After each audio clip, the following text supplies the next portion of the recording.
The panel outline, the topic is, as you hopefully know, and maybe you're just in here hoping you'll get some free coffee and croissants, but you're going to hear, at least if you stay, a panel discussing disparate impact in the crosshairs.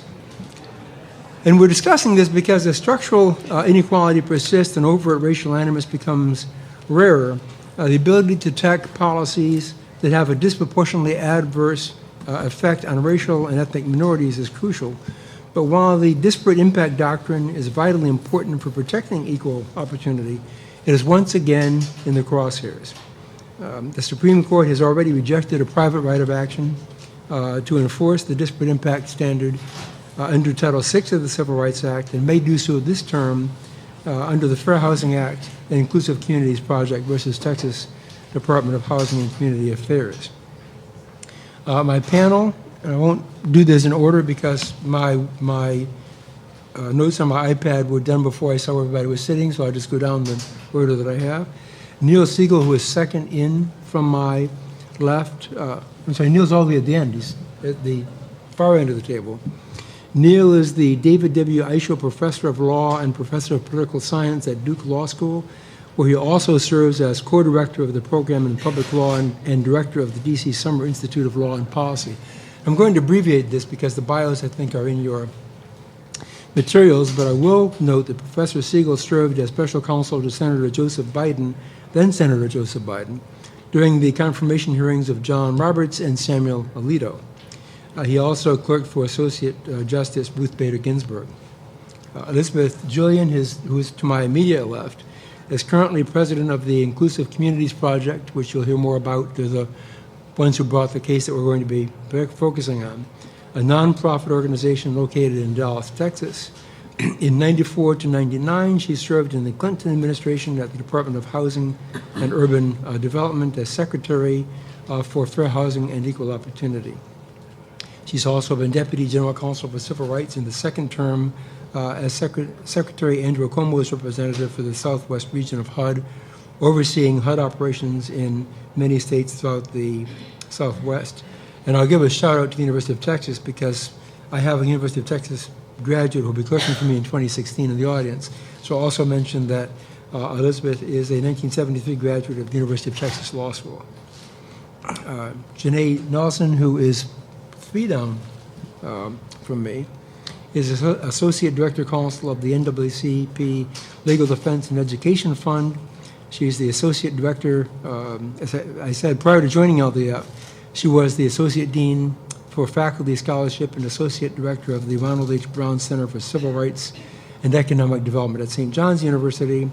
She's also been a Fulbright Scholar at the Legal Resources Center in Accra, Ghana, where she researched the political disenfranchisement of persons with criminal convictions and the advancement of democracy in Ghana. And finally, Will Consovoy, who's sitting two seats in from me, is a partner at Consovoy McCarthy. Will has represented plaintiffs in the Shelby County, Alabama versus Holder and Fisher versus University of Texas at Austin litigation. He's a former law clerk of the Supreme Court Justice Clarence Thomas, also clerk for Judge Edith Jones on the United States Court of Appeals for the Fifth Circuit. Most recently, he wrote an amicus brief on behalf of the Project on Fair Representation in support of the Texas Department of Housing. He also represented, as I said, Shelby County in its successful challenge to Section 5 of the Voting Rights Act, and is now representing Abigail Fisher in her most recent cert petition before the Supreme Court. Let me start out just to set the stage a little bit and ask Elizabeth to give us the background of Inclusive Communities, the case that's now pending before the U.S. Supreme Court. And in the process, although I think we're all familiar with the concept of disparate impact, just a highlight of the importance of it and exactly what it is. Also, I should give a shout out to Ted. You should be sitting up here. Yes, Ted should be sitting up here for sure. The lawsuit was brought in 2008 by our organization. We work, the way we describe ourselves is we're a nonprofit, advocacy-based nonprofit that works for the racially and economically inclusive communities. We're fair housing focused, and specifically we work with low-income families who are on the housing choice voucher program. in Dallas, in the Dallas area, metropolitan area, and there's a long history to our organization. It came out of litigation that when I was practicing and doing that kind of practice, along with my current lawyer, filed in '95. So for those of you who are young, you will do this forever, and don't ever assume that there's any final victories or losses. You just kind of keep plodding. The case was brought against the Department of Housing and Community Affairs because they administer the low-income housing tax credit program everywhere, but in Texas and specifically in the Dallas metropolitan area. And the tax credit program is the largest low-income housing development program now in the country. It far outstrips public housing and any other form of low-income housing. It's how low-income housing for low-income people gets put on the ground. And the case came about as a result of our work with our clients who were trying to find housing with their voucher in something other than highly segregated areas of slum and blight in the Dallas metropolitan area, which is where they were concentrated. It's not a pattern that's unique to Dallas or to Texas. If you all know where your low-income housing tends to be concentrated, particularly low-income families of color, you see that pattern, and it's historic, and it's rooted in the original de jure segregation created and perpetuated by the federal government and state and local government. And it hasn't changed in many, many places, and it hadn't changed in many parts of Dallas. So as we have a program called a housing mobility program that counsels with families, and they're out there trying to find housing, and they can't find it. And the euphemism is now higher opportunity areas, which is not a euphemism, it's real. That's where people who have choice live. But if you're a low-income African-American mom with kids and you have a voucher, that's really good because it will help you pay rent. But it's really bad because nobody in those higher opportunity areas tend to want to take a voucher. And so you really have to work hard to find a safe place for your kids to go to live, and a good school for them to go to, and all the things that most of us look for when we're trying to find housing. So how we came to focus on the Department of Housing and Community Affairs and the tax credit program is because the tax credit program has one really important facet to it. It cannot discriminate against voucher holders. In Texas, I know it will come shock to you, but we're not so progressive that we have a source of income protection in Texas. So that low-income housing tax credit program is really important to our clients. And when you say discriminate, you're talking about intentional bias discrimination. Is that the way the reg is written? Or just say not discriminate? The discrimination against voucher holders can be there's no prohibition on that because you can discriminate. You have the state doesn't. There's nothing now. There's cities and states around the country that say you can't discriminate against people based on how they pay the rent, essentially a source of income, and you all are probably familiar with that. But we don't. We allow discrimination against voucher holders. As voucher holders, the fact that they're disproportionately African American, and that this case is not about that. But that is the reason we brought the case, is because our families needed this tax credit housing, and we looked to see where the tax credit housing was going, and it was going into the same low-income, highly segregated areas of slum and blight that public housing had gone into 30 years ago. So we sued this Department of Housing and Community Development on the basis because of the way they were administering the program to perpetuate the historic segregation in the Dallas metropolitan area. And our case was very fact-based. It was based on the interests of our clients. It was based on the facts on the ground in the Dallas-Fort Worth metropolitan area. And that was the lawsuit was that, and it was brought originally focused as an intent case. We certainly, as you know, if you've ever litigated these cases, the facts are basically the same kind of case. You got to show harm. You got to show disparate impact. You start with that, and then you move to the next question is, what is the policy that's causing this? What is that practice that's causing this? And why are you using a practice that hurts people, in this case, low-income people of color disproportionately? Why are you perpetuating segregation? And you sued under Fair Housing? We sued under the Fair Housing Act, and we sued, yes, we sued under the Fair Housing Act. I honestly have to say, it was brought, we were thinking it as an intent case. The judge saw it differently. Mm-hmm. And that's one of the things I would say. So that was the basis of the case, and I obviously can talk about it for 8 years since we've been doing it for 8 years, but I want to say one thing because I said it to other people. I keep hearing people say, that's a messy case. If you're in the real world practicing law, cases are sometimes messy. Now, you've got cases like Brown and others that were very carefully crafted and put together and thought through. Ours was thought through, but we were dealing with the situation on the ground, and it changed all through the case. And it was like standing on a deck of a ship in stormy seas. It changed literally from the day we filed it to the 2 years later when we got summary judgment to we tried it and we found ourselves in the Supreme Court very sort of in an unplanned way. This was not the trajectory we plotted out when we filed this lawsuit. So yes, it's messy, but that was the basis of it, was that we sued the Department for administering the low-income housing tax credit program in a way that perpetuated segregation for low-income families of color, and we wanted relief from that.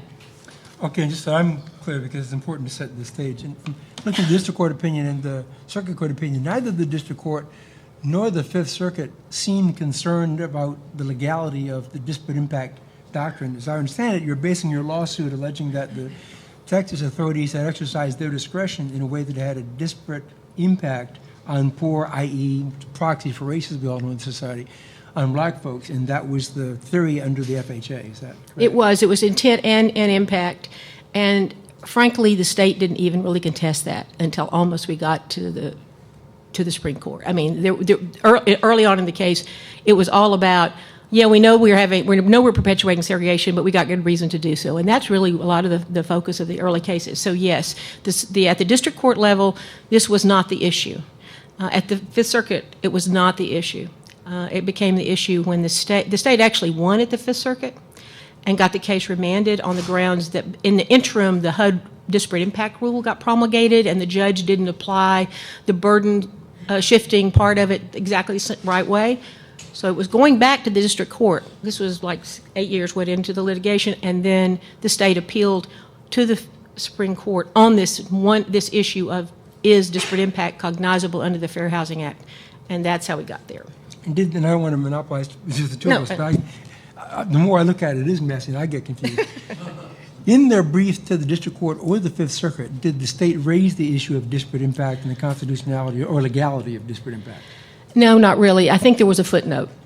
Because they knew that those cases were pending, the Magner case and then the Mount Holly case were up there, and I think they said, oh yeah, and by the way, if the Supreme Court decides disparate impact doesn't apply, then we get to benefit from that. And that came as a result of when the court ruled in March of 2012, it ruled against us on intent, but it had disparate impact to fall back on, and it ruled for us under the disparate impact theory, and it found that there was disparate impact, assumed that there was legitimate governmental interest in administering the program the way they were, but then said, however, there are less discriminatory ways to do it, and that was really how the court found liability, and that was what went up to the Fifth Circuit. So it was not the issue on anybody's screen except tangentially until the Fifth Circuit sent the case back to the district court. Okay, and I want to invite Janae and Neil to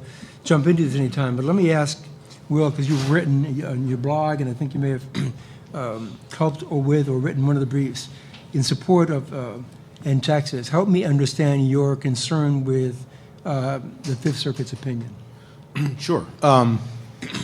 I guess I wouldn't characterize my concern with the Fifth Circuit's opinion necessarily. No, because your issue is not in the Fifth Circuit opinion. Right. Well, and I think there are reasons for that go beyond the case. It was a settled issue in the court, and so it would have been futile to raise it. It was pending, as Elizabeth said, at the Supreme Court in other cases. But now that the issue was teed up, our organization's concerned is with the constitutional impact or constitutional concerns with a disparate impact ruling. I think this was the issue that was raised in Ricci by Justice Scalia. We think it's raised here as well. And I guess as a comment and a question for Elizabeth, one question that kept coming up at oral argument, and I don't think anybody ever gave a satisfactory answer, what was the remedy you were seeking? As Texas characterized it, it was an equally distributed tax credits along racial lines. That sounds a lot like racial balancing. And would trigger the kinds of constitutional concerns that I think people have raised over time.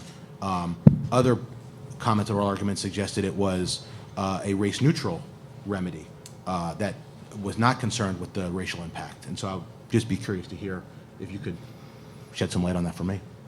the remedy sought and the remedy imposed by the court was completely race neutral. Very frankly, we don't need a race-conscious remedy. We just need them to stop putting all of the low-income housing in highly segregated areas of slum and blight and start having a more fair and balanced allocation. And the judge asked, as oftentimes will happen in these cases, after he ruled in our favor, he turned to the state and said, I want you to propose a remedy. And they proposed one. We commented on it. We actually accepted a lot of what they proposed. We proposed some other things. The judge basically adopted the proposed remedy. This is sort of like in other kinds of DSEG cases, gave the state, in this case, an opportunity to say, what would you do to remedy the impact that I have, the discriminatory impact I found. They proposed it, he adopted it, and it went into effect. And we were working with that. And the way the judge set up the remedy, it was a 5-year supervision. He would look at each year, if you know how tax credits are allocated by annually, each year he'd look and see, how is this remedy working? It was very pragmatic, very practical, on the ground, and it was race neutral. There was nothing about the in terms, he had found racial impact, so they were going to have to say where they were putting these tax credits. But it was race neutral, and it was really what the state proposed. And throughout the pendency of this case, until the Fifth Circuit sent it back, the state never even sought a stay of that. Even while they were appealing this, they never sought to stay that remedy that they said when they got to the Supreme Court was so onerous. So I think one lesson of this litigation for the folks in the audience, particularly the young folks, is to think big, to be bold. Don't tell yourself there's too much water under the constitutional dam to radically change the course of the law. Think about the constitutional challenge here and compare it to the constitutional scene in the 1970s. You had several federal courts, including courts of appeals, deciding that state action that produces an unjustified disparate impact, not a disparate impact, but an unjustified disparate impact, thoughtlessness on the part of the government, that itself violates the Equal Protection Clause. It's a constitutional violation to have unjustified disparate impact. And what the court decided in Washington v. Davis was that no, in fact, it doesn't violate the Constitution, in part for institutional reasons, but that it is permissible for legislatures, national, state, and local, to create liability for unjustified disparate impact. The disparate impact liability was permissible. It wasn't constitutionally required. It was not on the constitutional radar, anyone's constitutional radar. Even the most conservative legal judges, legal scholars at the time, that disparate impact itself would be prohibited, unconstitutional. Then you move ahead a few years to the Feeney case in 1979, in which the court defined what it meant by discriminatory purpose under Washington v. Davis. And the court defined purpose narrowly, as animus, as bad intent, as a desire to do harm. And now ask yourself, does anyone think of disparate impact liability under Title VII as evidencing malice or an intent to harm white people? Right? That's what discriminatory purpose means under Feeney, which fleshes out what's permissible under Davis. Now you move ahead to the 1980s and the 1990s, in which the court starts to apply an anti-classification conception of equality in the context of affirmative action. And the court says that when you want to use individual racial classifications, you want to discriminate against individuals based on their race, and you first have to try and use race-neutral alternatives. And the court says race-neutral alternatives includes things that involve a race-conscious purpose, including a race-conscious purpose to affect racial outcomes in a competitive process, as long as you avoid racial classifications. That's exactly what Justice Scalia says in the Crosshairs case. Instead of using racial classifications, there are other race-conscious ways of trying to increase minority representation in contracting in the city of Richmond and around the country. Justice Kennedy, in the Parents Involved case involving Seattle and Louisville, the voluntary integration plans, he says that individual racial classifications are disfavored, but he goes out of his way to say all kinds of race-conscious government action doesn't trigger strict scrutiny. things like strategically citing schools, targeting recruitment of teachers and students, race-conscious attendance zones. Depending on how you carve a district, it determines who goes to which school. And then the icing on the cake is the Fisher case, right? The Fisher case in which the court just said strict scrutiny, and we mean it, for affirmative action in higher education, but not a single justice criticized the percent plan. The percent plan, which every justice endorsed in Fisher, imposes a humongous obstacle to Justice Scalia's contention that disparate impact liability under the Fair Housing Act and elsewhere raises a constitutional problem. The percent plan is race conscious. Everyone knows it. It's in the legislative history, it's in the briefs, it's in Justice Ginsburg's opinion. It is parasitic on racial segregation in the public schools throughout the state of Texas. That's why it produces racial integration. And Justice Thomas said that the percent plan should be distinguished from the use of racial classifications, the use of race as a plus factor. In fact, he was concerned about students who had been admitted under the percent plan. No one will be able to distinguish them from those who had been on the receiving end beneficiaries of racial classifications. So this is the course of the court's equal protection jurisprudence from the Berger court to the Rehnquist court to the Roberts court. And the question now on the table is whether the same rules are going to apply in an even-handed fashion when the beneficiaries of this race equality jurisprudence are communities of color. You know, let me ask you, how do we get to a constitutional debate here? Isn't this really, at least in the Texas case, isn't it simply a statutory interpretation matter? And they could, but should the Supreme Court avoid the constitutional quagmire by simply looking at the language of the Fair Housing Act, which says very specifically that discrimination is prohibited in renting or leasing of housing because of, and another section I think says on account of race, which is different than Title VII. It's different than the language of the ADA. It's different than Section 2 of the Voter Writings Act, where it gets to the effect. But here, the language is very specific because of. Given that, why should the court even get into the constitutional issue that Neil's talking about, unless they want to just reach and be judicial activists?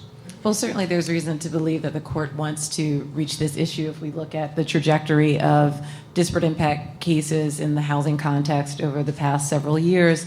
The court has reached down to two different cases prior to this one, Mount Holly and Magner, and taken up the question of whether disparate impact is constitutionally sound, and those cases settled. This case has not, and that's why we see the court dealing with it now, and notably, there were two questions presented to the court, and it only chose one, which deals exclusively with the question of whether the disparate impact standard is a lawful one. Certainly, I don't think that the court needs to reach the constitutionality of the disparate impact standard under the Fair Housing Act. While the language differs among various civil rights statutes on the notion of disparate impact, the Fair Housing Act and 11 circuits, including the Fifth Circuit, has assumed and has for the 40-plus years that the Fair Housing Statute has been in play, noted that it, in fact, is enforceable, that it is not unconstitutional, that it is well within the body of law that Neil just laid out, part of the disparate impact frame of civil rights statutes. And I just want to step back for a moment and note that the importance of this case and what it means, not just in the context of fair housing, but Neil set it up very well in terms of the court's jurisprudence on disparate impact more broadly.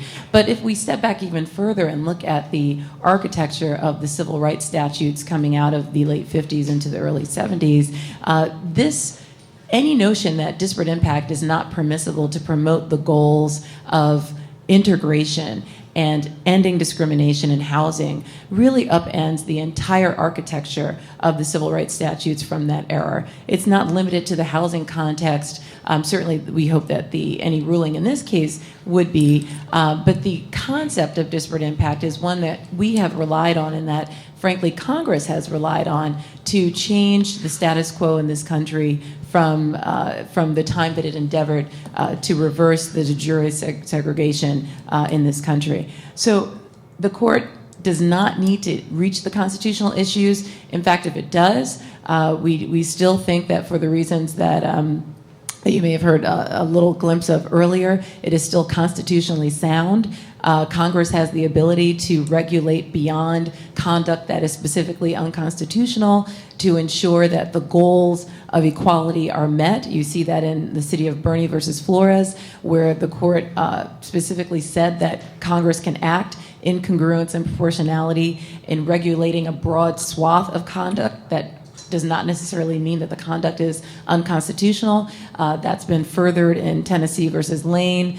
in Nevada versus Hibbs. The court has been very clear, with Kennedy leading the charge on this, that we can go beyond the scope of specific discriminatory conduct and reach conduct that is otherwise lawful and race neutral in order to achieve the goals of integration, to achieve the goals of ending discrimination and promoting equality. But the fact that Congress can go that far does not necessarily mean that in the FHA, Congress intended to go that far, given the language of the FHA. Well, I think if you look at the language, it certainly can be construed in that way. If you also look further at the legislative history and the fact that in the 1988 amendments to the Act, Congress had an opportunity. There were many proposals to eliminate any concept of disparate impact in the statute, and Congress deliberately excluded those amendments as part of the process. We can infer from the legislative intent there that there was no intent on the part of Congress originally and certainly more recently to end the disparate impact standard. And then, of course, there's the administrative component that the Department of Housing and Urban Development has interpreted the Fair Housing Act to include a disparate impact standard as recently as 2013. And even if the court does not deal with this on statutory grounds, certainly the HUD regulations deserve administrative deference under Chevron. Yeah, and Judge, what another way to phrase your question is, couldn't the court avoid the constitutional question by going a long way towards gutting the Fair Housing Act? Right? I mean, that's, if you take out disparate impact liability, That's true. That's no If they small avoided thing. it, that would be the result. That's exactly and right. Then, Yeah. and then we'll move That's on true. to Title VII, and then we'll move on to other federal civil rights statutes. As a matter of statutory interpretation, I think Justice Scalia got it right at oral argument. Congress amended the statute in 1988 and made 3 express exceptions to disparate impact liability. And if the ordinary rules of statutory interpretation apply, you look at the statute in context as a whole. Remember that when King against Burwell comes down. In context as a whole, not one provision in isolation. Several of these statutes use because of language. Several of them allow disparate impact liability.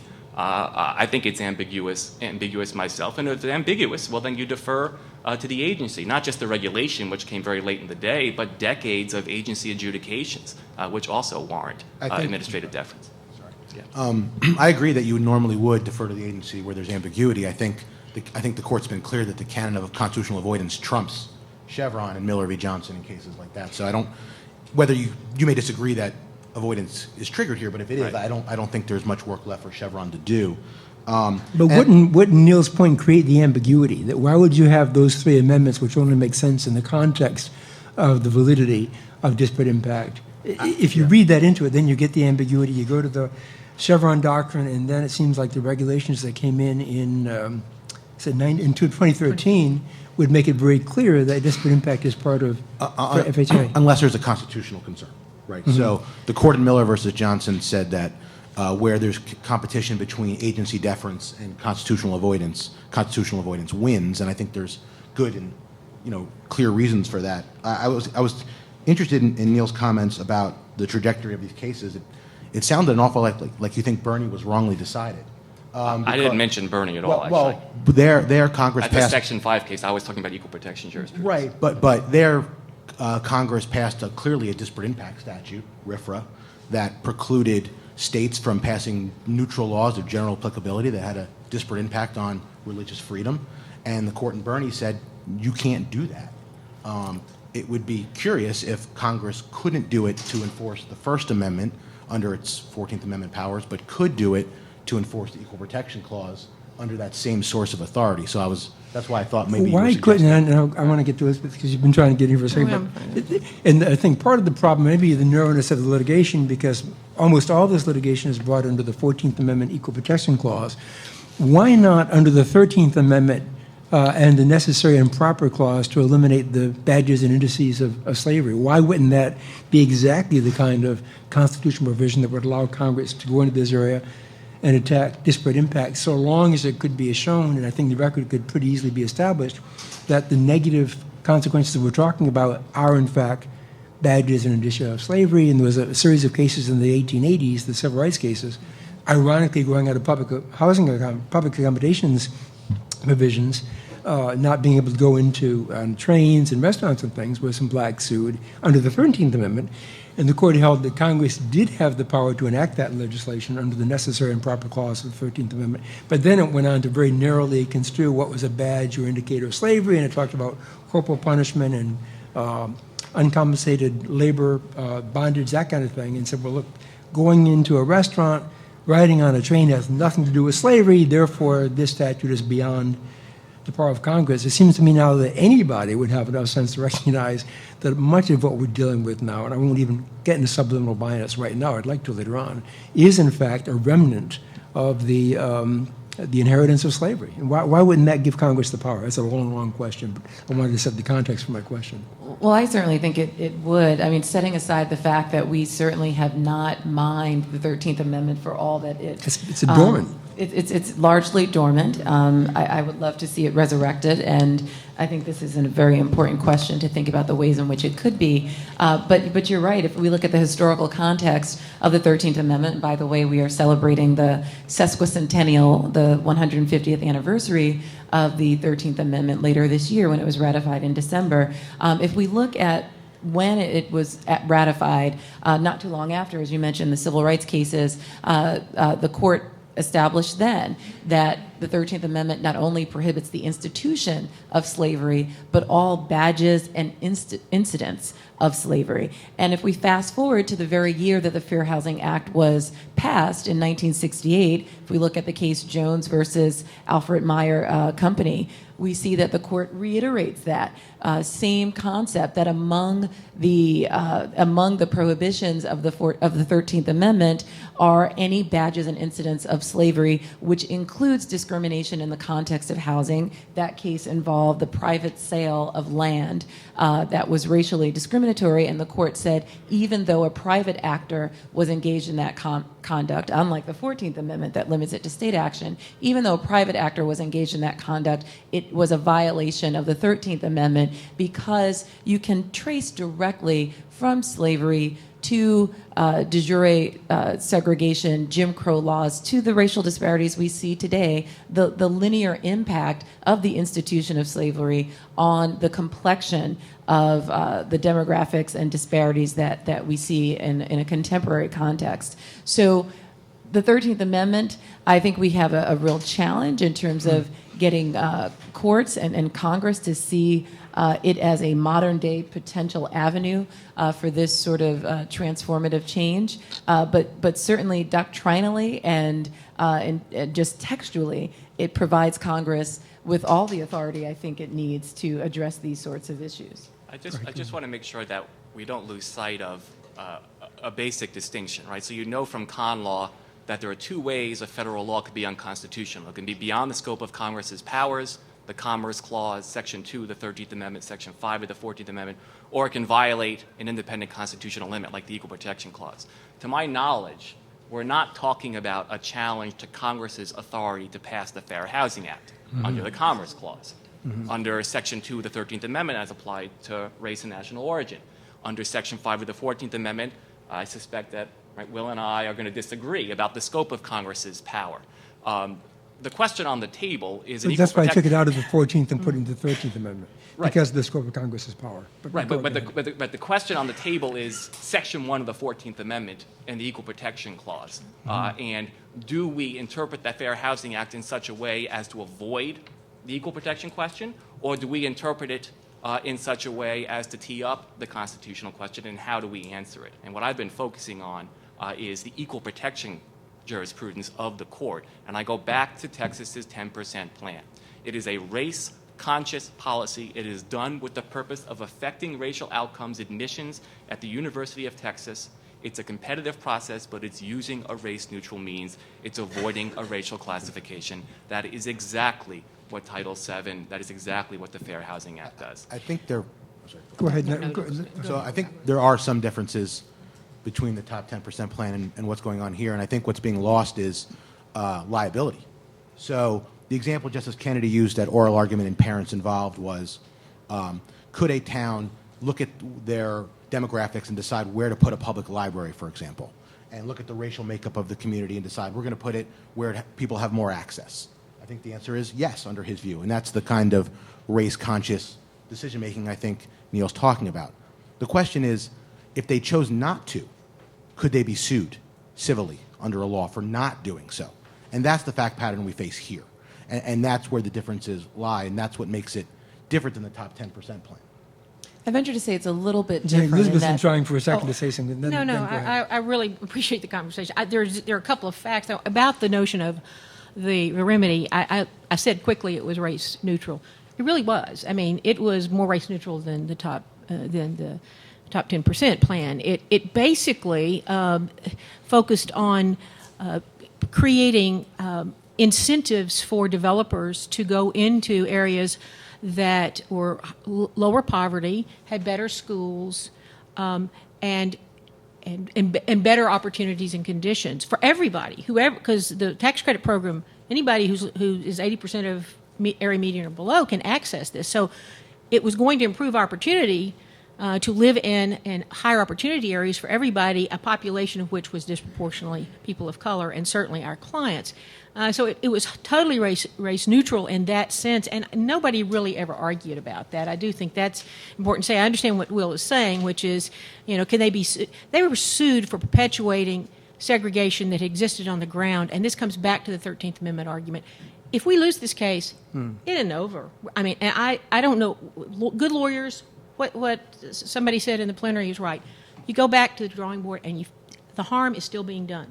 The harm is still perpetuation of segregation, and it's hurting our clients, your clients. So go back and figure out. The 13th Amendment, I've always thought, is an untapped resource. One of the problems is whether or not Congress has the appetite to hold the hearings and make the findings about that would just find a compelling governmental interest in having doing anything about this problem. I'm not sure. I mean, appetite is a very interesting selection of words. And Yeah. not the word I would have selected, but it works. Well, I mean, unfortunately, it does, and I take Teddy's. I mean, the court is. You have to think about taking what you take to this court. We didn't take this case to the court, and right now, I don't know if Congress has it, but I think that is an appropriate question to ask. Is whether or not the existing segregation on the ground in our communities all across this country is a badge of slavery. And I would suggest the case can objectively be made in most places, and certainly in the Dallas, Texas area, that it is. If you look at the current research coming out about the harm that is being done to children who are relegated and historically contained in historically segregated areas, they've never been desegregated, integrated. They have just been slowly starved of any resources. And the harm that's doing to the kids who are in those areas totally justifies and looks at that why that is, in fact, I think, the evidence of the badge of slavery that it's not just integration in a social engineering or, liberal mind. It is harm to kids who are subjected to abject segregation and have been all of this time. The Fair Housing Act was passed to address that. If you do not know the history of the Fair Housing Act, if you ever really want to listen to the arguments, read the briefs in this case, particularly I think the Black Law Students brief and other briefs that really talk about the history of the Fair Housing Act and the fact that there is no question it was passed under the authority of the 14th Amendment to get at the reality of segregation on the ground. And segregation was already illegal. What they were saying is we've got to do something about the effects of segregation. It is continuing. The existing segregation, the segregation that has supposedly been outlawed by our laws, isn't working. We have got to do something about it. And that history really informs why I don't think there's any question that they were trying to get at the consequences of that segregation, not just the intent to impose it. Janae, you wanted to say? Yeah, I just wanted to trouble a little bit and lift up a little bit more of what Elizabeth is saying. The notion that the state is not should they be penalized for not choosing to locate housing or a library in particular areas? The fact of the matter is the state is making a choice, and it's making a choice to concentrate poverty in predominantly minority areas, and that is what is being challenged. If we flipped it and said, would it be okay to locate all libraries or all positive public assets in all white neighborhoods? Clearly that would be a problem. Similarly, if we concentrate poverty, if we find ways in which to continue to locate harms and, as you say, starve people of opportunities in ways that have a racially harmful impact, that most certainly has to be addressed under the 14th Amendment and any legislation that comes out of it. So I think Congress has all the power it wants here. The issue in this case, as Judge pointed out, is not the constitutionality. No one is asking the court to resolve the constitutionality of these issues. We certainly are not. We're asking the court to avoid them and to ask Congress to speak clearly. Congress has the power to, they did it in Title VII, they did it in other statutes. Congress has the power to add the adversely affects language if it so chooses. Congress has the power to try to build a record of intentional discrimination that would allow it to trigger its enforcement authority under the 13th or 14th Amendment. As in Shelby County, though, it's Congress's job to build that record. What we're talking about here are neutral decisions that are being punished under civil law purely because of their impact. If there is evidence of intentional discrimination, they will be liable under a myriad statutes, including the Fair Housing Act. What we're talking about is when there is absence of that evidence, who should be liable. And there, it does raise difficult and important constitutional questions. And if Congress wants those questions litigated, it can do that. It can make that happen. But I think it would be better for all of us if Congress decided on its own that it wanted to have that fight and not have it come up in the first instance through a court case like this. Go ahead. 2 points. Neil said this earlier. It's not just a disparate impact. That the bloodlessness of that term, we have lost the fight on that. We should have never have let it. It's unjustified, harmful impact on a particular, in this case, African Americans, that we work with and represent. So it is not a sort of abstract notion. It's unjustified, and anybody who understands how the proof model runs, you got to get at that. So I understand, and that's the argument, and I appreciate Will bringing it out. But you don't. If you show the disparate impact, you don't stop there. The next question is, why do you do this? Why have you chosen a policy that discriminates? It's a legitimate question to ask a public body that is adopting a policy. Why would you pick this? And if they can come back and explain to the fact finder that they have a legitimate reason to do it, that explains that this harm is, as the state of Texas, accidental discrimination, well, no. But they didn't. They couldn't do that. And then you come back and then the plaintiffs have to meet the burden of showing, well, even if they did, and I will tell you in Texas they never really said they had a legitimate justification for this as the case went through. And if we go back, we will try that. But if they did, then the question is there a less discriminatory way to do it? Why would you pick the most discriminatory way? Now, those are the questions that are really embedded in this notion. And frankly, they're embedded in the notion of intent as well.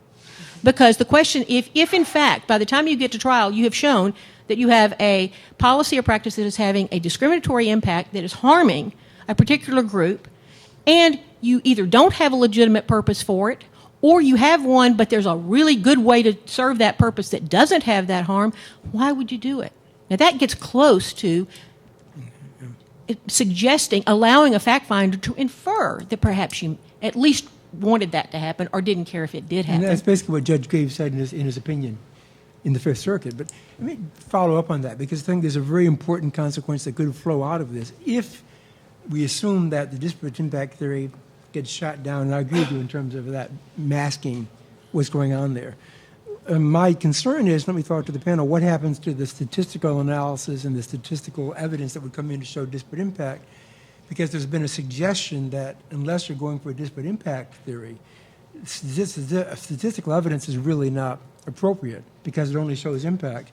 But it seems to me, as Elizabeth just said, if you can show an impact, a deliberate course of conduct that has a particular impact and cannot come up with a non-discriminatory reason for that practice, and you know of the impact, I don't know why a fact finder could not be instructed that they may, from the disparity of the impact, conclude that the intent was that it was intentional. That's not what the law is now, but I don't know why we couldn't do that. It's the law everywhere else. In criminal law and tort law, we tell the jury that they may infer intent from someone knowing the natural consequence of his or her actions. And if you find that the person would have known that a certain act was to lead to a certain result, you may assume they concluded the intent of the result. I don't know why that same analysis should not work here, but I don't see it being discussed at all. So I think it can apply here in disparate treatment cases. It certainly does in the constitutional sense. If you look at Or in disparate impact cases. Okay, maybe I misunderstood the question. If disparate impact were to go away, I don't think disparate impact evidence would no longer be relevant. I think it would still have relevance. So, under Arlington Heights, disparate impact is the first source of evidence you look to establish disparate treatment. I think, but there's two points there, or maybe three. One is it's the magnitude of the disparate impact that changes dramatically. So, under statutory law now, under Title VII and perhaps under the FHA, although the law is less clear, it doesn't take very much of a statistical difference to trigger the switching of the burdens on disparate impact. On the constitutional level, I think the phrase the Supreme Court has used is disparate impact unexplainable on other grounds. So you're looking at a great impact, and I think that's important. And second, I think it's always important to keep in mind who bears the burden. As Elizabeth made her pitch for disparate impact, I think what was overlooked is who bears the burden under law to prove the legitimacy. And I would go back to Bernie. Are we okay with a rule that says state laws that have a disparate impact on religious liberty are out, and now the person who wants the accommodation must bear the burden of showing its importance? Or, as the Supreme Court said in Bernie, no, Congress can't do that. We have to show intent first before we switch the liability. So I do think if you're going to follow a tort model, that would be the normal historical way of handling it. So the way I would answer the question is to say that if you take out disparate impact, you have taken out impact analysis under statutory and constitutional law, unless the impact is so ginormous that it literally beats you over the head with a 2x4 and you couldn't possibly come up with any other explanation with a straight face. That's what it means, because none of us can cite a post-Feeney, post-Arlington Heights Supreme Court decision in which the court found a discriminatory purpose. It's not. It's near impossible to do, and so that's really what's at stake here.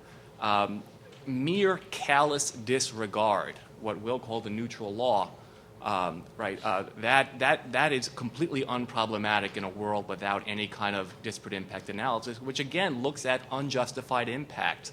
And if you look at the Title VII context, courts are pretty deferential to employers. Give us a legitimate business need for this. We don't want you to hire people who can't do the work. And so I think there's actually quite a lot at stake here. And I also think, Will, the way you present what you're after seems to me to be, some real boldness cloaked as modesty. We don't want the court to decide the constitutional issue. I would say there's no constitutional problem at all. It's been manufactured, and now the question is, will the same rules apply when communities of color may be the beneficiaries of them?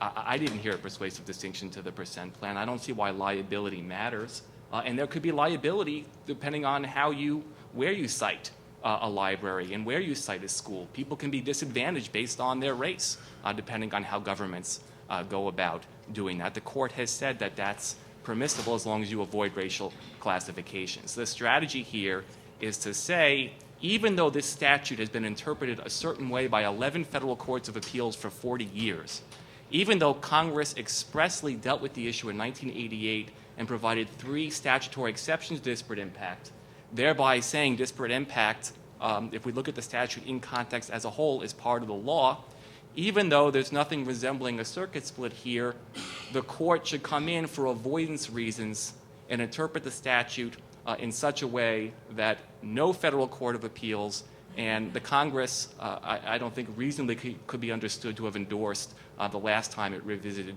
the issue. So either get rid of disparate impact under the Fair Housing Act or strike it down as unconstitutional.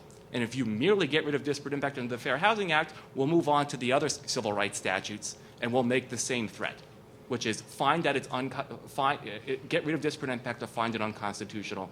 In other words, one way or another, get rid of disparate impact liability. And again, it is 180 degrees different from where the law was in the 1970s, when we were having a debate about whether this is constitutionally required or permissible. Now it's whether it's permissible or prohibited. And that, I don't think can be characterized as modest claims on the Constitution or on federal statutes. I think it's quite the opposite. I would encourage you to, if you're interested in this sort of thing, listen to the oral argument in the case, because what Neil just outlined and what Will has been talking about, all these were issues in the argument, and what surprised everybody, including us, was that Judge Scalia, and he may have just been playing with us, but he was interested in this issue. He raised the issue of the 88 amendments, and he kind of took again, I didn't read this much into it, as some people did, but the state of Texas was arguing the constitutional argument. I sort of agree with Will. They should avoid it. They should simply say 11 circuits are right, that it's certainly a permissible reading of the Fair Housing Act. Chevron applies because of the HUD regulation, and go home. Now, that avoids the constitutional issue as well, so I don't disagree with that. But I think if you listen to the argument, Judge Scalia really made the case for why that the Congress, at least, had a chance to speak to this. So the question is, 40 years of jurisprudence, 11 circuits, the agency charged with enforcing the act, a doctrine like Chevron deference to the agency, why all of that shouldn't really control to say in this case that the Fair Housing Act, that disparate impact is cognizable under the Fair Housing Act, and if Congress really wants to change that, they can go in and make it clear. But for 40 years, that's been the law.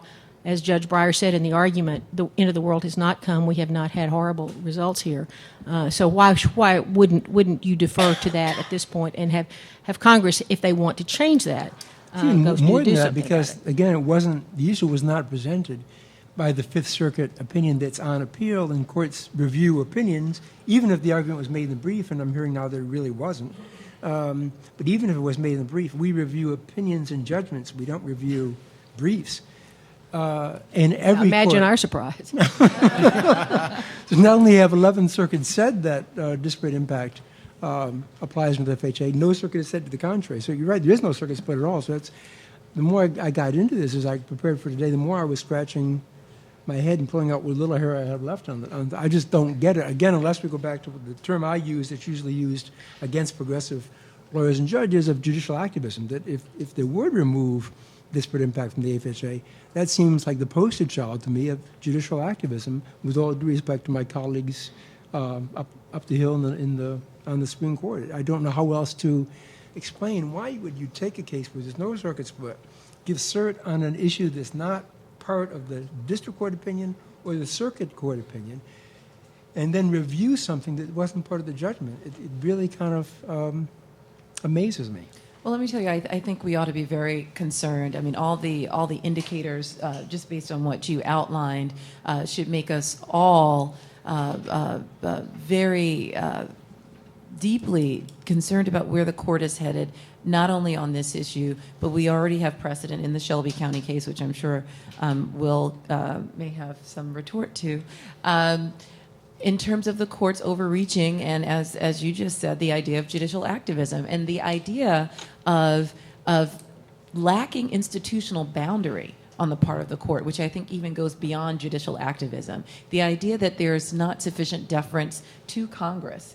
And we saw this in Section 4B of the Voting Rights Act in the Shelby County case, where we had a substantial record that supported the congressional reauthorization of the Voting Rights Act, and then the court second-guessing with Scalia at oral argument suggesting that no Congress member would ever reconsider the constitutional viability of the act because it's a racial entitlement, and thinking that the court can step in and overstep its boundaries and its authority as one branch of government to second guess another should be extraordinarily troubling to all of us if we're concerned about judicial restraint, or we're concerned about ensuring that individual branches of government do not go beyond their limits. I think this is another example where the court could potentially, again, second-guess Congress when there really is no constitutional issue. We're talking about avoiding the issue or it shouldn't take it up. Let me just reemphasize, there is no constitutional concern here.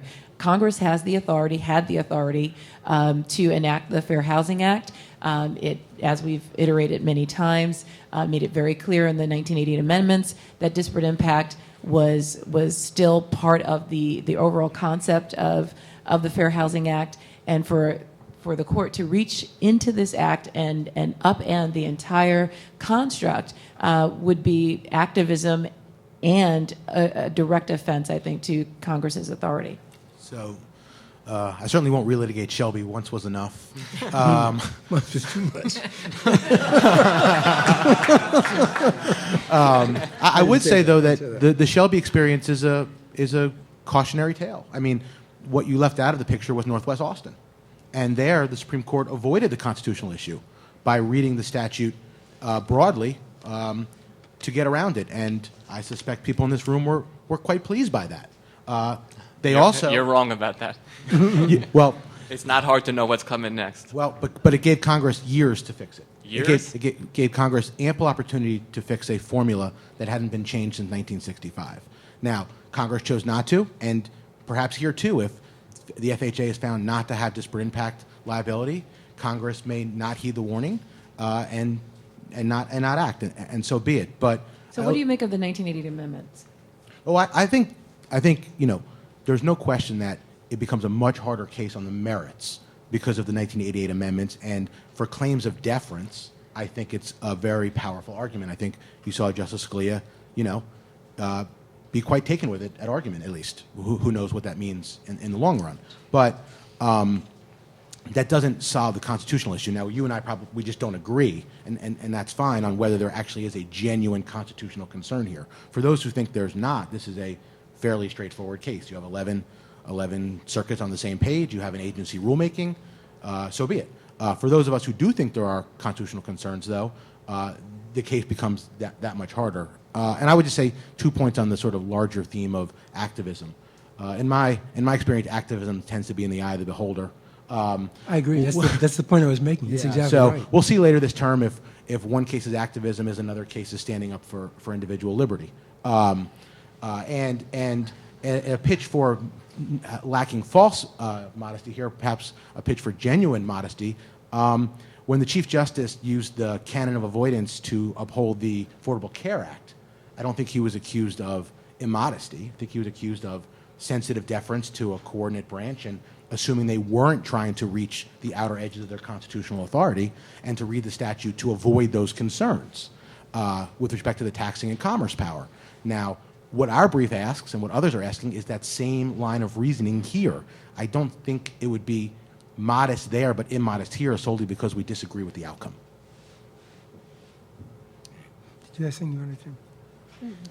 Let me try to focus this a little bit. One concern that I think that comes out of the discussion, if we're in an era, I think, which we are, where it's almost impossible to find an agency or an administrator who is ignorant enough, although I'll take that back because we've seen examples lately, to put in emails or memos blatantly racist reasoning or blatantly racist terms, it's fair to suspect that the racism, which I think we all believe still exists, both consciously and unconsciously, is going to manifest itself in other ways. And that kind of brings me back to the concern with what do we do with proving intent and how do we prove intent, and to what extent, if any, does the subliminal bias that there's so much research on now, what extent, if any, does subliminal bias amount to intent? It's not like a premeditated murder where you have to have a fully formed intent to do something and be aware of that intent. This is a situation where you may have a formed intent to do something, but you're not aware of that intent. But the social evil and the damage to the social fabric is nevertheless just the same. And absent disparate impact, how, if at all, do we reach that kind of modern manifestation of the evils that the 14th Amendment and the 13th Amendment seem designed to get at? I mean, that's an excellent question, and we're hearing a lot more about implicit bias, subconscious bias, and ways in which to think about building a doctrine around that. And I want to be really careful to separate disparate impact from intent, and thinking of disparate impact as a fallback for those instances where you can't establish intent.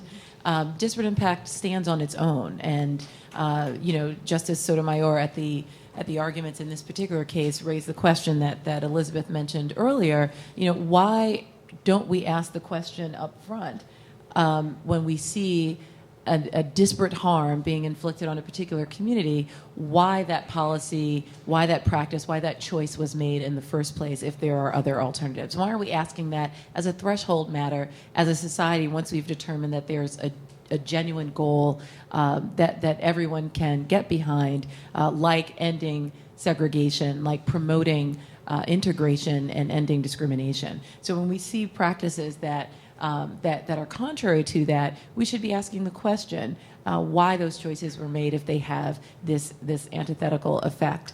But disparate impact should stand on its own for that reason. And when we think about intent, I think we need to think much more expansively about that, but make sure that we don't bleed that over into disparate impact. I just want to clearly cabin that off because it's incredibly important.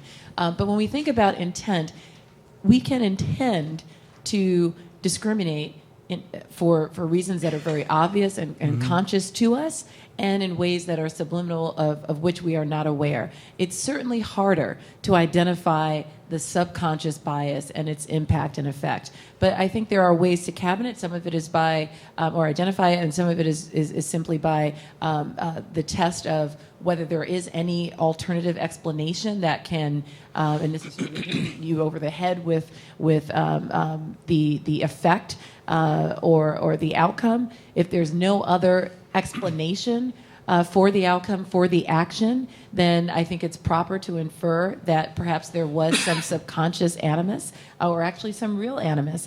Frankly, I don't care which animus it is or if it's not. The effect is far more important, and getting at that through any form of proof, I think, is what we should be most concerned about. And I think we get too caught up in looking at the individual actor and what he or she or it as an agency or entity intended, when ultimately it is the harm that we are trying to cure.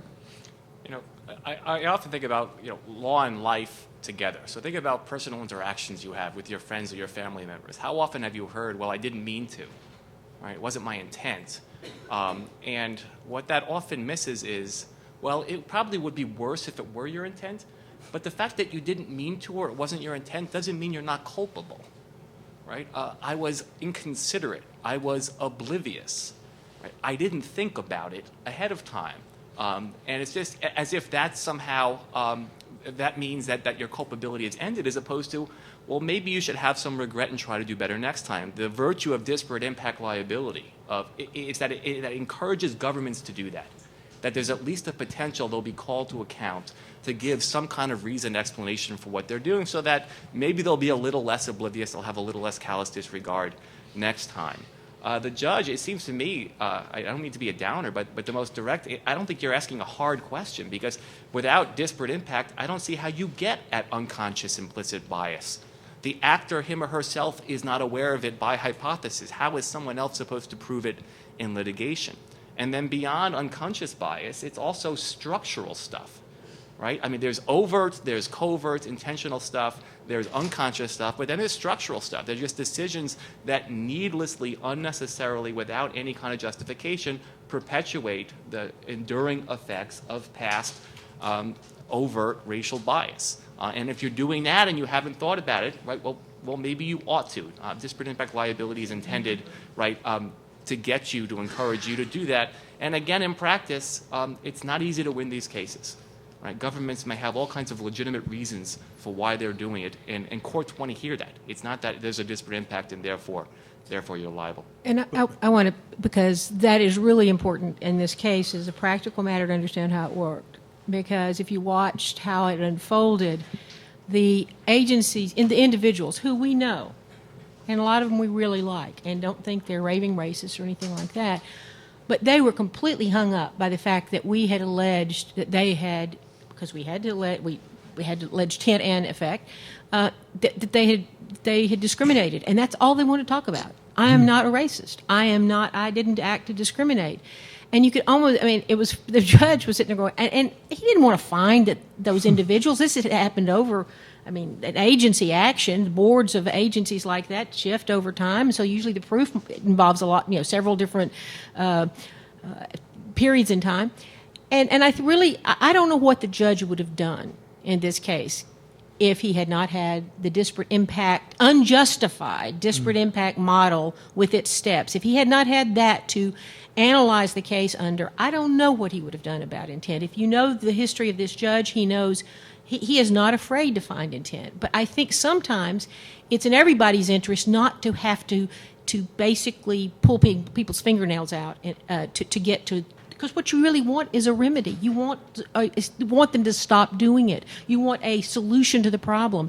And oftentimes, this is sort of a pragmatic aspect of the disparate impact approach. That analysis allows everybody to get out with a little face and still address a problem they all agree exists.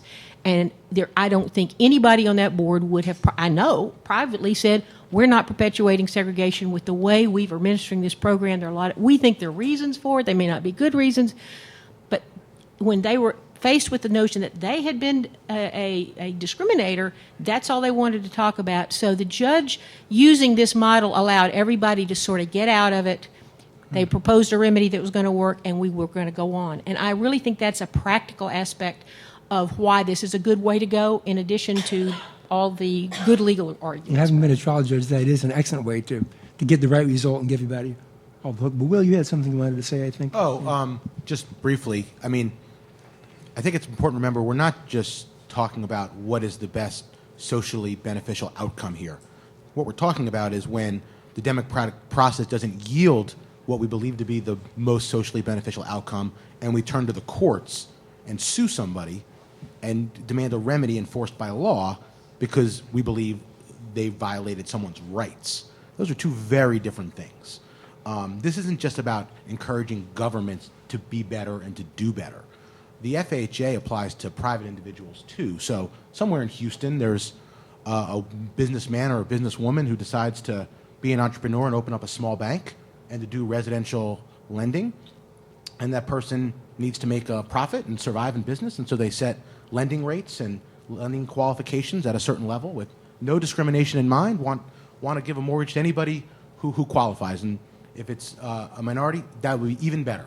But it turns out that those lending policies have a disparate impact on minority communities. So it's not that we go to their office and say, please change your practices or think about doing better or being a better person.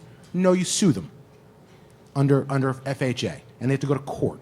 They have to defend themselves against a claim of discrimination, and that's what we're talking about. But I'm not sure that I'm not sure quite where to go with that, because I don't think anybody here is advocating simply a system where we have policies that achieve a better life for folks. We're talking about whether or not the fair housing restrictions and prohibitions can reach disparate impact, and viewing that question in context with the 88 amendments, where Congress, in legislating in a history of disparate impact jurisprudence, put in exceptions that only make sense if they had subliminally ratified the existence of that doctrine. It's true in other areas, they specifically, in Title VII, and they specifically overrode or reversed Woods Cove and cases like that by writing into the statute that you can get to the effect and not just the intent. But it does seem to me to be more of a legal question than your comment would suggest. I really have to say, our case was not about just better social policy. It was about not perpetuating segregation that was really harming people. So it really wasn't just a bad policy choice. And the record shows that. I don't have time if anybody ever wants to really look at what the evidence was here. And so I do think, I hear what Will's saying, because let me give you another example that we've had.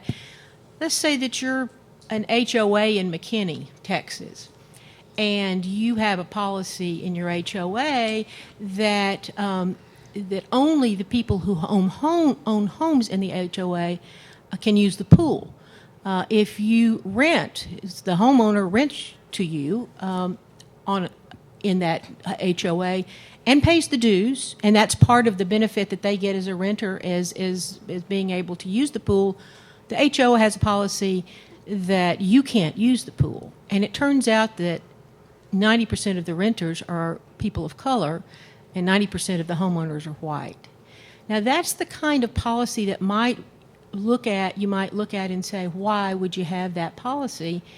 Because it looks like that is having a disparate impact. Now you may say, oh, well, that's sort of a no-brainer. That's really going to get an intent. It might. But I'm just using it as an example of what would might appear as a race-neutral policy that has a very specific impact that raises specters that you weren't just an innocent entrepreneur trying to make do the right thing. And so these are very fact-based cases. And if they're certain kinds of facts, they probably won't get to first base. And if you look at the history of disparate impact cases that's been written about, these are not wildly successful either oftentimes, but it is a tool that in the right circumstances Congress knew was there, left there, intended to be there, and that's our argument about why the court should leave it alone. We're going to get the high sign for questions in a second, but I wanted to go to Janae before we do that, because you've written so much on the Voting Rights Act, and you talked earlier about how disparate impact and disparate intent and disparate treatment are two very, very separate doctrines, and they are. I do think that there's room within the umbrella of one to get to the other, and I don't think we're disagreeing about that. But under Section 2, the Congress specifically talked about the effect or intent of, and maybe you could just comment on that and to what extent, how that bears in here, and do you harbor any fears for the future viability of Section 2 of the Voting Rights Act, given the way it's worded when we look at how the Fair Housing Act is worded in contrast? Sure. And it's an interesting opening to also address the notion that the Fair Housing Act or the Disparate Impact Standard addresses situations that the democratic process did not. That assumes a lot that there is a fair democratic process, that all of these circumstances are equal and can work themselves out in a fair and unrestricted process. I think the point of all of this prophylactic legislation, including Section 2, is the recognition that the democratic process has not worked fairly, does not work fairly unregulated, and that there needs to be some legislation to encourage that. So that's the first point. And in terms of Section 2 in particular, Section 2 clearly has an effects test. Section 2 of the Voting Rights Act is different from what you all may know about Section 5, which has gotten a lot of discussion as of late because of the Shelby County case. Section 2 is a nationwide standard and effectively says that any policy, practice, or procedure that either intends to discriminate or results in discrimination on the account of race violates the act. And it's that on account of race, the results language that makes it very clear that there's a disparate impact or an effects standard. Certainly, I think because of the clarity of that language, any decision in this case should have absolutely no impact on the Voting Rights Act.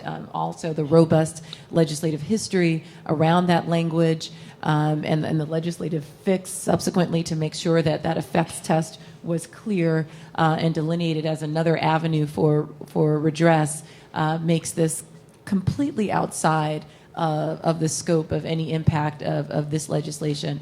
But I don't want that to undermine the claim here. I still think very firmly that the 1988 amendments in particular are of equal force, really, to the language that we see in Section 2 if we want to infer what Congress's intent was. Congress had an opportunity under the Fair Housing Act in 1988 to do great damage to the disparate impact standard and very clearly chose not to.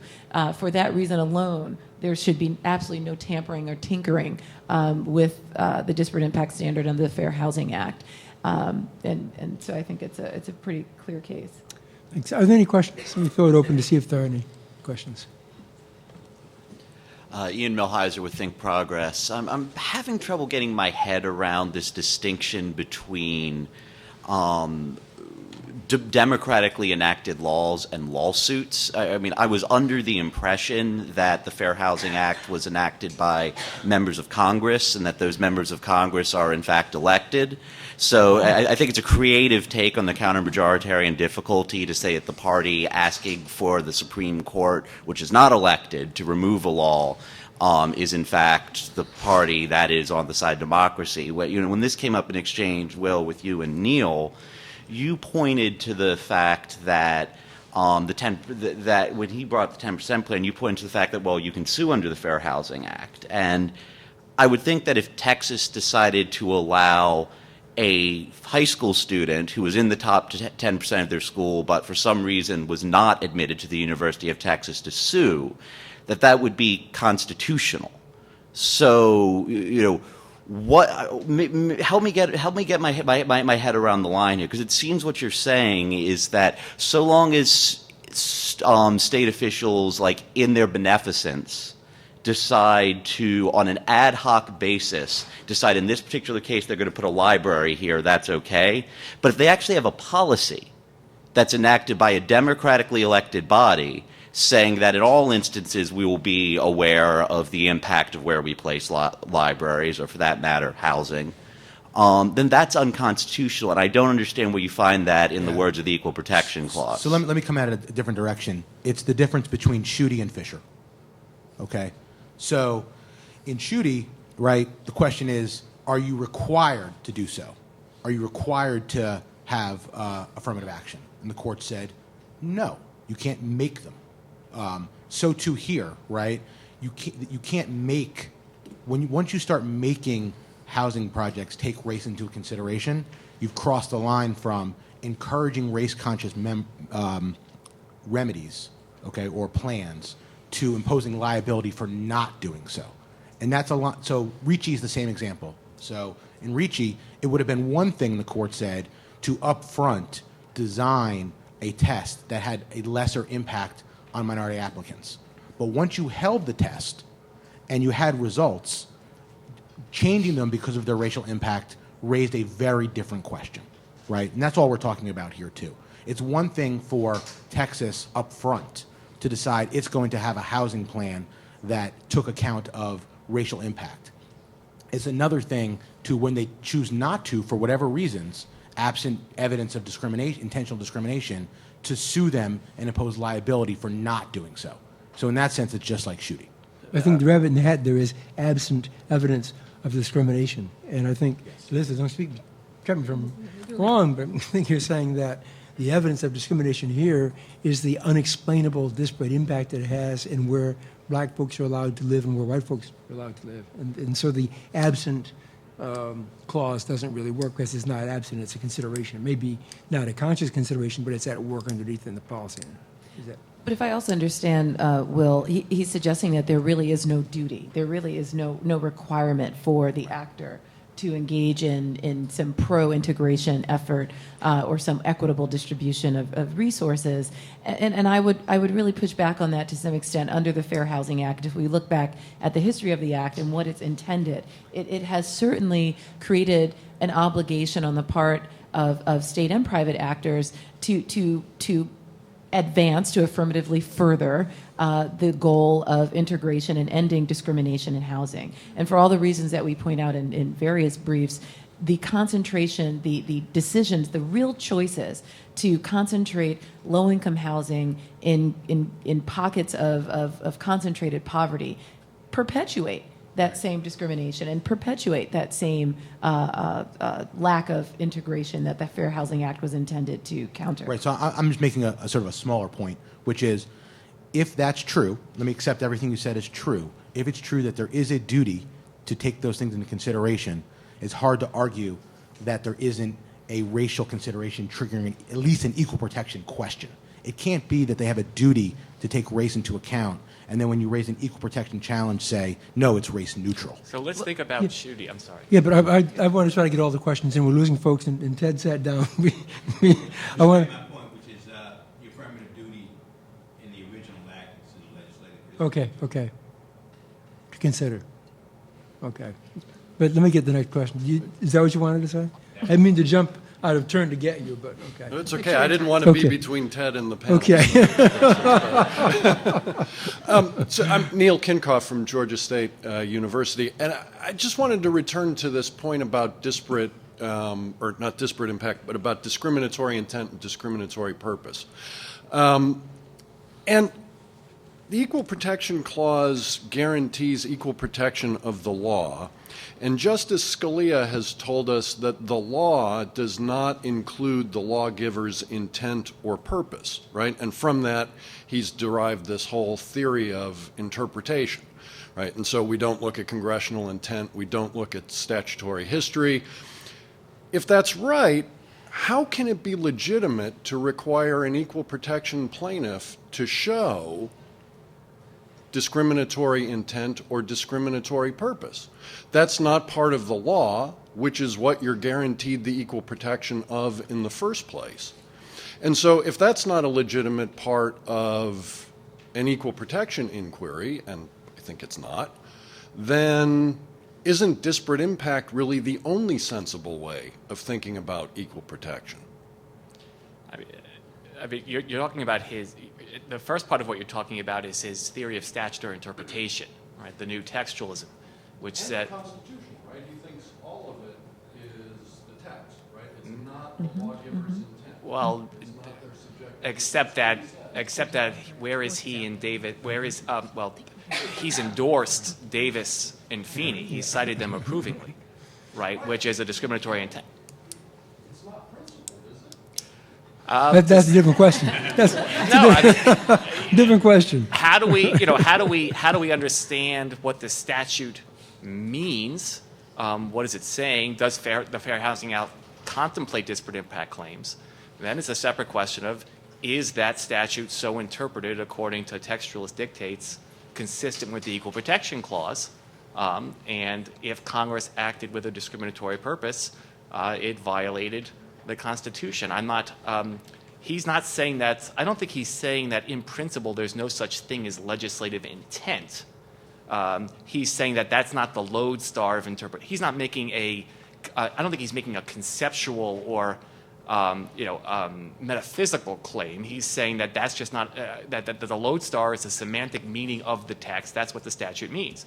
When you get into constitutional territory, he has committed himself to a discriminatory purpose inquiry. I'm not sure that there is, in principle, an inconsistency. We only have 5 minutes left, and we've still got a number of questions. Some of them I can't see because the light is blinding me. Go ahead. Hi, my name is Jessica Smith. I'm a Rising 3L at Howard Law. My question is, do you think that in our society it's becoming more politically correct and policies are becoming more facially neutral, it is increasingly difficult to prove intentional discrimination? So disparate impact is not necessarily the main way, but the only way to prove that these policies are having an effect on communities of color and just in civil rights cases in general. That's what I tried to suggest with one of my earlier Yes. comments. Yes, that was easy. Okay. I think it's very well said. Yes, But That and a more expansive understanding of intent. yes. I was going to say, let's not, we may lose this case, and we're not going to go away. So, I mean, we may have to come up with a much more not just expansive, real way to prove at it. intent. So while I think disparate impact is incredibly important, and it's common sense, and it's the best way to go for a lot of reasons, policy as well as law reasons, if we have to do intent, then we're going to have to do intent, and everybody make people uncomfortable, but I think the evidence will be there. Okay, Right. next question.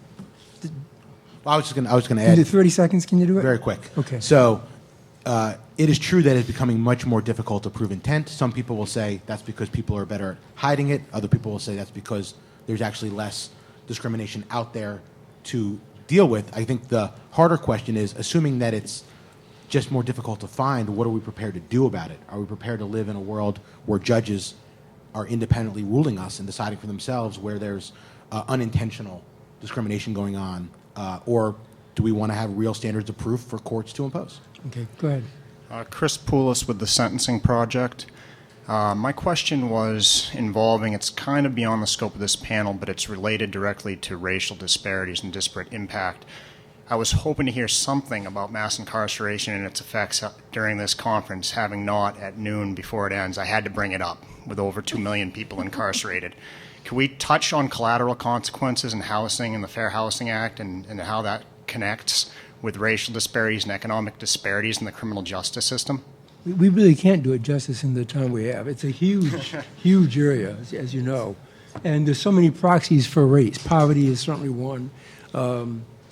Demographics and a whole lot of other measurements is another. And you certainly make a very good point, and all the tests, all the data substantiates what you're saying. But we don't have time to Maybe get into it now. specific to housing?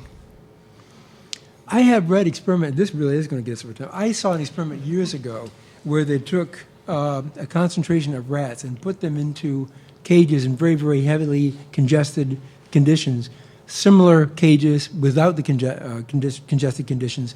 And what happened to the rats basically mimicked the deterioration of society in terms of aggression and everything else.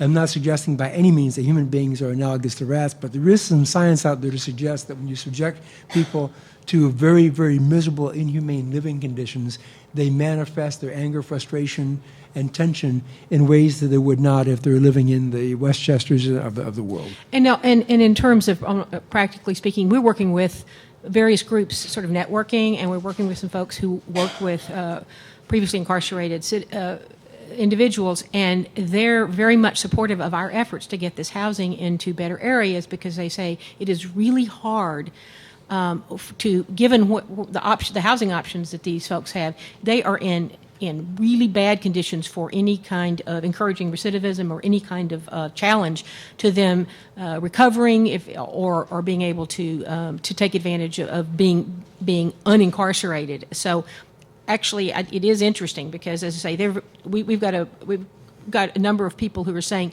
we need better housing in better areas. So people in these subgroups and certainly disproportionately race, but also it's hurting their opportunity to recover or to become productive members of society, to be isolated and segregated and concentrated in these areas. Let's go to the next question, because the terrible moderator that I am, I just took about 3 minutes answering a question that I said we couldn't answer. But it was such a good question. Hi, William Haberly, Rising 3L at Case Western Reserve. I haven't heard of one case that I thought was very analogous to this one, and that's Alexander v. Sandoval, when the Supreme Court took disparate impact out of Title VI. Do you guys see that case as being in play for this one, essentially following their same line of logic that a private right of action doesn't exist to enforce an agency's interpretation under the statute? They could do, again, come with me and dream for a second. Assume we had a functioning, sensitive, and caring Congress. We could, we could easily see with Alexander the same thing we saw with Ward's Cove, where Congress just came in and said no, and they overturned the Supreme Court decision. I clearly don't see that happening with Title VI at all, but the folks here are much more knowledgeable in the area than I am. I mean, this court is hostile to private rights of action. It's not enthusiastic about disparate impact as a general matter, even though it hasn't yet really done a lot to undermine it outside of Alexander versus Sandoval. I think both circumstances were together in that case. I should mention at the end of our time here that a one-vote switch on the Supreme Court in either direction, and we are having a very, very different conversation than we're having now. Now we're implicitly having a conversation about Justice Anthony Kennedy, even though we haven't named him. We could be having a conversation about a different center of the court in a few years' time. And in terms of Sandoval, the glass half empty or half full, if they do win disparate impact in terms of private cause of action or under the Fair Housing Act, arguably HUD's regulation would still be enforced in effect, and they could enforce, and the Justice Department could use it to enforce. So that's the other side of Sandoval. That's right. And the other upshot is there are state laws as well that can step in and fill the breach. Hi, I'm Yael Ronberg with Common Cause. I wonder where effects-based considerations might be at risk. We said in Title VII, the Voting Rights Act, they're not really a concern based on the outcome here. Are there other developing areas of jurisprudence, maybe around environmental justice issues or other areas in general where this effects-based result may risk the equal protection arguments. Yeah, let me be clear. I didn't say there were no concerns. I said there certainly shouldn't be an impact. But I think you're right that any dismantling of the disparate impact standard here certainly has some potential implications in a wide variety of other areas, and we'd have to be very vigilant to shore up those statutes and those doctrines to ensure that they're not vulnerable in the same way. And to sort of tie it back to the mass incarceration question, just to give you a little bit more of a plug, is if we think back to McCleskey versus Kemp and what a barrier that case is to any real change in the area of criminal justice. Any erosion of disparate impact or the use of showing statistical disparities and the significance of that proof can potentially really shut off an avenue of relief in any number of areas, which is why this case is so incredibly important. And now we have to stop because I've gotten the stop sign. People are getting anxious over here. I do have to tell you, lunch, including the plenary panel, standing up for the unpopular, the perils and rewards of representing disfavored clients, begins immediately following this panel in the presidential ballroom, and there are volunteers outside to help direct you there, but I think you all know how to get there, so you don't need the volunteers.